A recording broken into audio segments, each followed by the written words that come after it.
కూడా చంద్రబాబు నాయుడిని బ్లేమ్ చేయకుండా ఓకే ఆ పార్టీని ఆ పార్టీలో ఉన్న మిగతా వాళ్ళందరినీ బ్లేమ్ చేసి తెలుగుదేశం భ్రష్టు పట్టిపోయింది, ఓకే సో తెలుగుదేశంతో నేను 15 ఏళ్ళు కాపురం చేద్దాం అనుకున్నా కూడా చేయనివ్వలేదు, నా తప్పు లేదు, డే 1 నుంచి నేను తప్పులు ఎత్తి చూపిస్తా ఉన్నాను.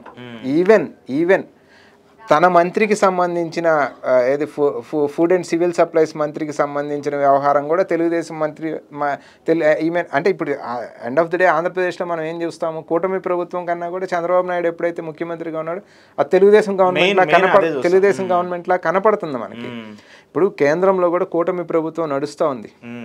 ఏ కూటమి సభ్యుడినన్నా వెళ్ళి ఈ రకంగా ప్రవర్తించమని చెప్పండి.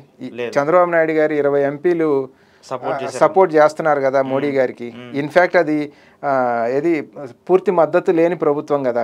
ఇక్కడన్నా టీడీపీకి 135 సొంతంగా వాళ్ళకంతటా వాళ్ళు వీళ్ళ మద్దతు లేకపోయినా నిలబడగలిగిన పరిస్థితి తెలుగుదేశం పార్టీకి ఉంది. తెలుగుదేశం పార్టీ మద్దతు లేకుండా కేంద్రంలో ప్రభుత్వం నడవదు. అటువంటి పరిస్థితుల్లో కూడా చంద్రబాబు నాయుడు గారు మన విశాఖపట్నం మీటింగ్లో చూసాం మనం, ఎంత లొంగి ఎంత వంగి ఎంత పొగడాలో అంత పొగిడి మోడీ గారిని ఎంత బలహీనంగా ఉన్నారో చూస్తున్నాం. వీళ్ళు మద్దతు ఇస్తూ కూడా ఇక్కడ వీళ్ళ మద్దతు అవసరం లేకపోయినా కూడా పవన్ కళ్యాణ్ గారు ఎంత అజమాయిషి చాలా ఇస్తా ఉన్నారో చూస్తున్నప్పుడు డెఫినెట్గా మోడీ గారి ప్రాపకం కోసం తెలుగుదేశం పార్టీ లొంగిపోయింది. ఆ లొంగిపోయిన దాన్ని పవన్ కళ్యాణ్ రూపంలో భారతీయ జనతా పార్టీ అడ్వాంటేజ్ తీసుకుంటా ఉంది, no doubt about it. Okay, మొన్న వచ్చారు మోదీ గారు, విశాఖకు వచ్చారు. ఆయన ఏదో చాలా 2,20,000 కోట్ల రూపాయలకు సంబంధించి అభివృద్ధి పనులు పాటించామని చెప్తున్నారు. విశాఖ స్టీల్ ప్లాంట్ గురించి మాత్రం అసలు నోరేత్తలేదు. అసలు అది ఉంటుందా పోతుందా ఏంటి అనేది క్లారిటీ. వీళ్ళేమో ఎక్కడికి పోదు, విశాఖ స్టీల్ ప్లాంట్ ప్రైవేటైజేషన్ కాదంటారు. మళ్ళీ ఒకవైపు ఏమో మెట్టలు వచ్చేసి దానికి సంబంధించిన వ్యవహారాలందరినీ చూస్తారు. అది ఉంచుతారా లేదంటే బీజేపీ ఏదైతే మీరు విభజన హామీలకు సంబంధించి విశాఖ స్టీల్ ప్లాంట్ ప్రైవేటీకరణ కాదని చెప్పేసి మీరు చెప్పారు. మీరు ఒకటి చెప్పారు, ఆ విభజన హామీలు ఇంతవరకు అమలు కాలేదు. అమలు కాకపోగా ఉన్నదాన్ని కూడా తీసుకెళ్ళిపోయే ప్రయత్నాలు జరుగుతున్నాయి. నేను ఇందాక అదే అండి, ఈ బీజేపీ రూపంలో కనుక డైరెక్ట్ ఫేస్ కనుక బీజేపీ అయితే కొట్లాడేదానికి ఆపోజిట్ ఫేస్ కాంగ్రెస్ పార్టీ ఆ రోజు వార్ పర్ఫెక్ట్గా ఉంటుందని ఎందుకన్నానంటే మొత్తం రాష్ట్రాన్ని ముంచుతూ ఉన్నారు. మీరు ఇప్పుడు కోట్ చేసిన విభజన హామీలు కావచ్చు, హామీలకు సంబంధించి ఏమీ నెరవేరే పరిస్థితుల్లో లేదు, నోరెత్తి అడిగే పరిస్థితుల్లో ముఖ్యమంత్రి చంద్రబాబు నాయుడు గారు లేరు.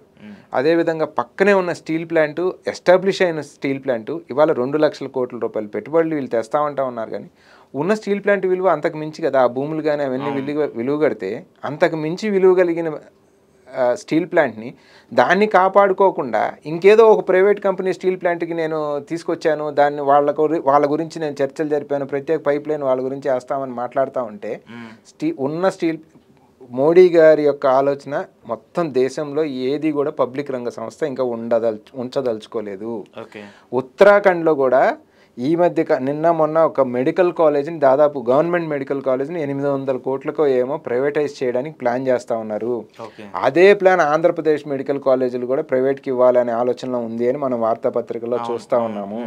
సో ఎస్టాబ్లిష్ అయి ఉన్న గవర్నమెంట్ సంస్థని ఏది కూడా మోడీ గారు దిగిపోయేలోపు ఉంచదలుచుకోలేదు. మొత్తం ప్రైవేట్ పరం చేసి ఆ ప్రైవేట్ కాంట్రాక్టర్స్, ఆ ప్రైవేట్ క్యాపిటలిస్టులు ఎవరైతే ఉంటారో వాళ్ళ ఫండ్ ద్వారా ఈ పార్టీలు ముందుకెళ్లాలని ఆలోచిస్తూ ఉన్నాయి. అదే ఆలోచన చంద్రబాబు నాయుడు గారు చేస్తూ ఉన్నారు. ఎంత బీజేపీ ఆలోచన చంద్రబాబు నాయుడు గారిని ఎత్తుకుంటారో వాళ్ళు అంత దెబ్బతినే పరిస్థితి ఉంది. మోరోవర్ గవర్నమెంట్లో ఉంటూనే ఇంకొక విషయం ఏంటంటే అపోజిషన్ పార్టీ ప్రశ్నిస్తే వేరండి. అపోజిషన్ పార్టీ ప్రశ్నిస్తే సరే ప్రతిపక్షం వీళ్ళు అంతే మాట్లాడతారు అనుకోవచ్చు. కానీ ఎప్పుడైనా సరే ప్రభుత్వంలో మనోడే మనల్ని ప్రశ్నించి మనోడే మంది తప్పు అని మాట్లాడుతున్నప్పుడు డెఫినెట్గా అది ఎక్కువ ప్రభావం చూపిస్తుంది. మీతో ఉన్న పవన్ కళ్యాణే మీ కంట్లో వేలు పెట్టి కంట్లో నలిసి పడిందంటే జాగ్రత్త నిదానంగా తీస్తాం, అట్లాంటిది వేలు పెట్టి కెలుకుతున్నాడు ఆయన. సో చిన్న నలుసుంటే ఇబ్బందా, వేలు పెట్టి కెలికితే ఇబ్బందా కంట్లో అనేది టీడీపీ అర్థం చేసుకోవాలి. ఓకే, ఈ ఢిల్లీకి సంబంధించి కూడా ఎన్నికలు జరగడానికి షెడ్యూల్ రిలీజ్ చేసింది. ఈవీఎంల మీద మీరేమో పోరాటం చేస్తున్నారు. ఈవీఎంలు ఎలాంటి అవకతవకలు లేవు, చాలా ప్రజెంట్గా ఉన్నాయి, దాని మీద ఎవరు ఆలోపన చేయాల్సిన అవసరం లేదని చెప్పేసి ఏమో ఎలక్షన్ కమిషన్ చెప్తుంది. ఏంటి ఈ ఎన్నికలు సాఫీగా జరుగుతాయని మీరు బిలీవ్ చేస్తున్నారు? ఇంకొకటి జమిలీ ఎన్నికలకు సంబంధించిన అంశం పదే మళ్ళీ తీసుకొస్తూ ఉన్నారు. ఈ మన ఎలక్షన్ కమిషన్కి సంబంధించిన మన సమావేశంలో కూడా దాని గురించి మేము చర్చిస్తున్నామని చెప్పేసి సెంట్రల్ ఎలక్షన్ కమిషన్ ఆఫీసర్ చెప్పారు. ఏం చెప్తారు ఈ రెండింటికి సంబంధించి? ఈవీఎంలకి సంబంధించి election commission as a political party వాళ్ళు ఒక పొలిటికల్ పార్టీగా మాట్లాడాల్సినట్టుగా మాట్లాడుతున్నారు తప్ప నిజంగా దాంట్లో తప్పు జరగట్లేదు అనుకున్నప్పుడు, తప్పు జరిగే ఆస్కారమే లేదు అనుకున్నప్పుడు దాన్ని డెమాన్స్ట్రేట్ చేసి చూపించాలి. లేదు వీవీప్యాట్లు వీళ్ళకి 5% 10% కౌంట్ చేయమని అడుగుతున్నప్పుడు పొలిటికల్ పార్టీస్ 5-10 కాదు 50% చేసుకుంటారా, 100% చేసుకుంటారా, ఎస్ వీఆర్ రెడీ, మా దగ్గర ఏది మా తరఫు నుంచి ఫ్రాడ్ జరగలేదు అనేది ఎలక్షన్ కమిషన్ కనుక విత్ ప్రూఫ్ ప్రజలకు చూపిస్తే ఎస్ ఎలక్షన్ కమిషన్ నిబద్ధత పర్ఫెక్ట్గా ఉంది, మనం ఏదో అనుకున్నాం కానీ 100% వీవీప్యాట్లు కౌంట్ చేయడానికి ఎలక్షన్ కమిషన్ ముందుకు వచ్చింది, కౌంట్ చేశారు, తప్పు లేదు అన్నప్పుడు దేశవ్యాప్తంగా ప్రజలకు ఒక భరోసా కలిగే అవకాశం ఉంటుంది తప్ప నా పైన ఆరోపణ వచ్చినప్పుడు నేను తప్పు చేయలేదు అని మాట్లాడుకొని వెళ్ళిపోతా ఉంటే అనుమానం తీరదు. అనుమానం నివృత్తి చేయాల్సిన బాధ్యత ఎలక్షన్ కమిషన్ మీద ఉంది. ఇది ఢిల్లీ ఎలక్షన్కి సంబంధించి కూడా మొన్న మహారాష్ట్రలో ఏదైతే ఓటర్ లిస్టులో అవకతవకలు జరిగినాయో ఇవాళ అదే పరిస్థితి ఢిల్లీలో కూడా చేశారు అని ఒక చర్చ నడుస్తూ ఉంది. మహారాష్ట్రకు సంబంధించి గవర్నమెంట్ పాపులేషన్ సెన్సస్ ప్రకారం ఎంతమంది ఉంటారో దానికన్నా 12 లక్షల ఓట్లు అధికంగా పోలయ్యాయి అనేది విత్ డేటా, ఎలిగేషన్ కాదు, with data Congress party present చేస్తూ ఉంది. ఈ ఏజ్ నుంచి ఈ ఏజ్ వరకు అంటే 18 సంవత్సరాలు నిండిన దగ్గర నుంచి ఆ పైన ఓటు హక్కు ఉన్న ప్రజలు గవర్నమెంట్ డేటా ప్రకారం సే ఫర్ ఎగ్జాంపుల్ ఎక్స్ అనే నెంబర్ అయితే ఆ ఎక్స్ అనే నెంబర్ కన్నా 12 లక్షల ఓట్లు అదనంగా పోలైనాయి. ఆ డేటా ప్రజెంట్ చేసాం వాళ్ళ ముందు. ఇంకా ఎలక్షన్ కమిషనర్ వచ్చి తప్పు జరగలేదు, అవకతవకలు జరగలేదు అంటే దానికి కదా క్లియర్ సమాధానం చెప్పాల్సింది.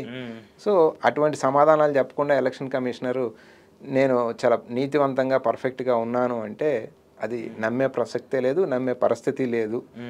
దాన్ని ఎండ్ ఆఫ్ ద డే పూర్తిగా అది ఒక భారతీయ జనతా పార్టీ అనుబంధ సంస్థగా నడుస్తున్నప్పుడు దాన్ని సుప్రీంకోర్టు ఇచ్చినటువంటి గైడ్ లైన్స్ సంబంధించి కూడా అది ఫాలో అవ్వలేదు అనేది ఈ మధ్య ఒక వార్త కూడా వచ్చింది. సుప్రీంకోర్టు గైడ్ లైన్స్ కూడా వాళ్ళు ఫాలో అవ్వట్లేదు. మనకు ఆంధ్రాలో చూస్తే వీవీప్యాట్లు స్లిప్స్ 15 రోజుల్లోనే కాల్ చేయడం జరిగింది. హర్యానాలో చూస్తే అవన్నీ Haryana high court in fact Chandigarh court అవి డేటా మొత్తం ఏది అడుగుతున్నారో అది వాళ్ళకి సబ్మిట్ చేయండి అని అడిగితే సెంట్రల్ గవర్నమెంట్ అప్పటికప్పుడు ఎలక్షన్ కమిషన్ రూల్స్లో నుంచి ఒక 2 రూల్స్నే మార్చేసింది, డేటా ఏమి ఇవ్వాల్సిన అవసరం లేదు అని.